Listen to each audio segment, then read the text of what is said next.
Right, ఇక exclusive field report ఇప్పుడు చూద్దాం.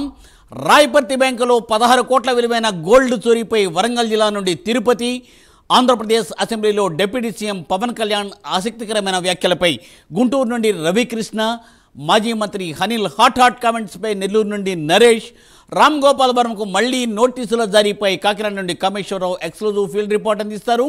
Welcome to all. ఏపీ అసెంబ్లీలో డిప్యూటీ సీఎం పవన్ కళ్యాణ్ ఆసక్తికరమైన వ్యాఖ్యలు చేశారు. సీఎం చంద్రబాబుకు మాట ఇస్తున్నానని చేయాల్సిన పనులపై ఆదేశాలు ఇవ్వాలన్నారు పవన్ కళ్యాణ్. ఆయన విజన్కు తగ్గట్టు పనిచేస్తామని స్పష్టం చేశారు పవన్.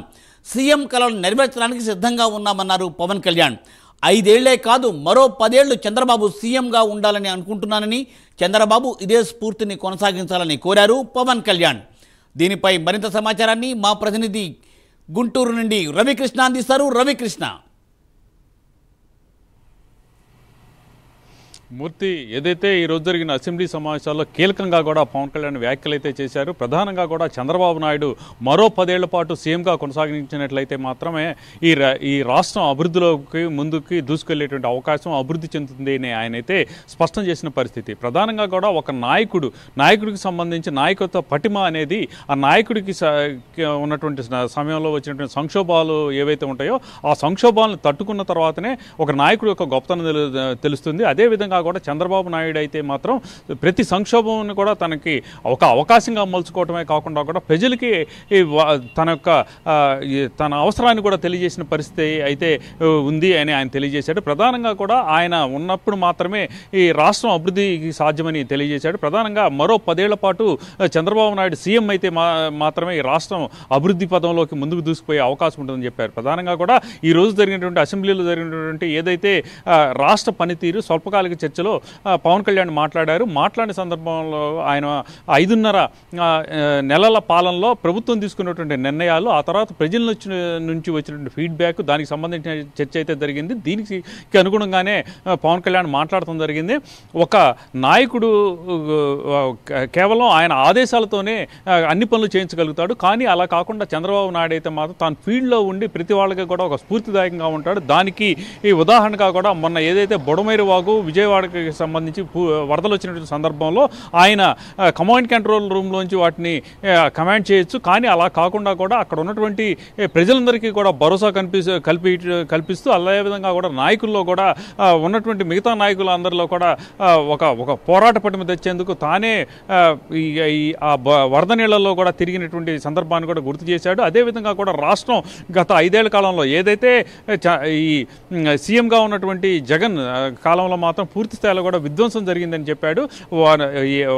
ఒక్కసారి ఈ అధికారం ఇవ్వండి అని కోరినటువంటి సందర్భంలో ప్రజలు ఇచ్చినటువంటి తర్వాత పూర్తిగా కూడా అంతా కూడా రివర్స్ అయిపోయింది అనేటువంటి ఈ పరిస్థితి ఏర్పడింది అని ఆయన తెలియజేశారు. ఆ తర్వాత ఇప్పుడైతే మాత్రం 45 ఏళ్ల సుదీర్ఘ అనుభవం ఉన్నటువంటి చంద్రబాబు నాయుడు ఈ రాష్ట్రాన్ని కనుక మరో 10 ఏళ్లు పాలించినప్పుడు మాత్రమే ముందుకు సాగుతుందని చెప్పాడు. అప్పటి వరకు ఏదైతే 2019 వరకు ఉన్నటువంటి అభివృద్ధి అనేది డబుల్ డిజిట్లో ఉండేది, అటువంటిది సింగిల్ డిజిట్కి వైసీపీ పాలనలోకి వెళ్ళిపోయింది. మళ్ళీ డబుల్ డిజిట్ రావాలన్నా, పోలవరం కంప్లీట్ కావాలన్నా, అమరావతి రాజధాని పూర్తి కావాలన్నా కూడా చంద్రబాబు నాయుడే తిరిగి సీఎం కావాలనేటువంటి ఆకాంక్షను తెలియజేశారు. అదేవిధంగా కూడా ఆయన ఆదేశాలను శిరసావించడానికి తాము సంసిద్ధంగా ఉన్నామని, తనతో పాటు అందరికీ కూడా ఆదేశాలు ఇచ్చినట్టయితే మాత్రం తాము తప్పకుండా కూడా ఆ ఆదేశాలకు అనుగుణంగా ముందుకు సాగుతామని, అదేవిధంగా కూడా రాష్ట్రాన్ని అభివృద్ధి పదంలోకి నడిపించేందుకు ఆయన ముందు నడుస్తూ ఉంటే తాము వెనకడుగులు వేస్తూ రాష్ట్రానికి మొత్తాన్ని కూడా ముందుకు తీసుకెళ్లేందుకు తమ వంతుగా కూడా కృషి చేస్తామని తెలియజేశారు. ప్రధానంగా కూడా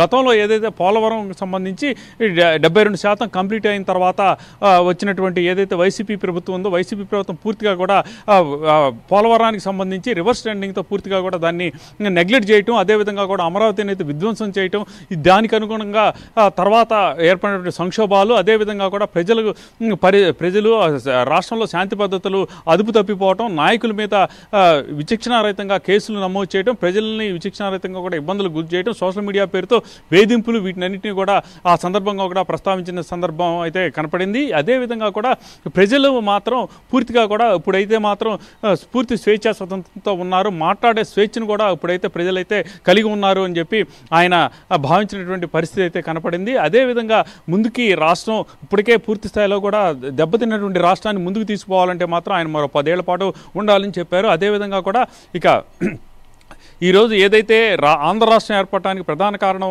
అయినటువంటి పొట్టి శ్రీరాములు ఆయన డిసెంబర్లో మృతి చెందాడు. ఆ డిసెంబర్లో ఆయన మృతి చెందినటువంటి ఏదైతే జయంతిని దాన్ని కూడా ఒక పండగ దినంగా జరుపుకోవాల్సిన ఆవశ్యకత ఉంది. ఆయన్ని గుర్తు చేసుకుంటూ ఆ కార్యక్రమాన్ని కూడా నిర్వహించాలి అని సీఎం చంద్రబాబు నాయుడు తెలియజేయడాన్ని తాను ఆనందం వ్యక్తం చేసిన పరిస్థితి అయితే ఉంది. మొట్టమొదటిసారి భాషా ప్రయుక్త రాష్ట్రంగా ఏర్పడినటువంటి ఏపీ ఏదైతే ఉందో, ఏపీ ఏర్పాటు కారణమైనటువంటి పొట్టి శ్రీరాములుకి సంబంధించినటువంటి ఆయన బలిదానం చేసినటువంటి రోజును మాత్రం పూర్తిగా కూడా అది ఆ కార్యక్రమాన్ని కూడా రాష్ట్ర వ్యాప్తంగా కూడా ఆ పండగగానే ఒక వేదికగా చేయాలి అని చెప్పి ఆయన అయితే కోరుకున్న పరిస్థితి అయితే కనపడింది. ఇదే విధంగా కూడా రాష్ట్రంలో ఉన్నటువంటి ప్రతి ఒక్కళ్ళు గతంలో ఏదైతే విద్యార్థులు కానివ్వండి, విద్యార్థులకి సంబంధించిన అంశాల్లో కానివ్వండి, అదేవిధంగా యువతకు సంబంధించిన విషయాల్లో కానివ్వండి, విద్యార్థులకు సంబంధించి ఇంగ్లీష్ మీడియం పేరుతో సరిగా పరిపక్వత లేనటువంటి సమయంలో వాళ్ళకి ఇంగ్లీషు బోధన చేయడం ద్వారా వాళ్ళకి అటు తెలుగు రాకుండా ఇటు ఇంగ్లీషు రాకుండా కూడా పూర్తి స్థాయిలో కూడా వాళ్ళైతే మాత్రం ఇబ్బందులు పాలయ్యారు. అదేవిధంగా యువత అయితే మాత్రం ఉద్యోగాలు అనేవి